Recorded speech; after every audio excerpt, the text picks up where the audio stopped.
Welcome to Subhaprada fabrics. ఈరోజు చూపిస్తున్న collection వచ్చేసరికి పొజిషన్ ప్రింట్ వర్క్ చూద్దాం. ఇది ఏంటంటే మనకి ఆల్ ఓవర్ మనకి పొజిషన్ వర్క్ అనేది వస్తుందన్నమాట. ప్రింట్ మీద ఏంటంటే మనకి వర్క్ వచ్చి దాని మీద సీక్వెన్స్ వచ్చి థ్రెడ్ వర్క్ అనేది అవుట్లైన్ కింద ఉంటుంది అనమాట. దానివల్ల ఏంటంటే మనకి వర్క్ అనేది ఎంబోజ్ అవుతూ ఉంటుంది. ఇది ఫ్యాబ్రిక్ వచ్చేసరికి మనకి చినూన్ ఫ్యాబ్రిక్ వస్తుందన్నమాట. ఇవేంటంటే హాఫ్ శారీస్కి, ఫ్రాక్స్కి చాలా బాగుంటాయి, బ్లౌజెస్ కూడా చాలా ఉంటాయి. ప్లెయిన్ శారీ తీసుకొని ఇది బ్లౌజ్లా తీసుకుంటే బాగా కనిపిస్తాయి. మంగళగిరి శారీస్ కూడా ఇది బ్లౌజ్లా పేర్ చేసుకుంటున్నారు. ఇందులో కలర్స్ ఉన్నాయి, 7 కలర్స్.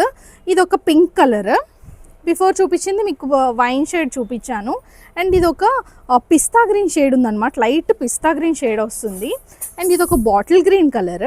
వర్క్ డీటెయిలింగ్ చూడండి, ప్రతి కలర్ మీద చాలా బాగా అనిపిస్తుంది. ఇది ఒక నావీ బ్లూ షేడ్ అనమాట. అండ్ ఇది పెసరీ గ్రీన్ షేడ్లా వస్తుంది అనమాట. ఈ కలర్ వచ్చేసరికి డిఫరెంట్గా ఉంటాయి. ఇది కూడా ఇది ఒక బ్రైట్ రెడ్ కలర్ వస్తుంది మనకి. అండ్ హల్దీస్కి ఎల్లో కలర్ అనేది చాలా బాగుంటుంది. ఇది కాంట్రాస్ట్ దుపట్టా పెట్టుకుంటే చాలా బాగా కనిపిస్తాయి. ఇందులో మనకి బ్లాక్ కలర్ కూడా ఉంది. ఇవేంటంటే స్టాక్ అనేది మనకి బో స్టోర్లో కూడా అవైలబుల్గా ఉంది. జగదాంబ అండ్ గోపాలపట్నం ఒక్కసారి విజిట్ చేయండి. Thank you.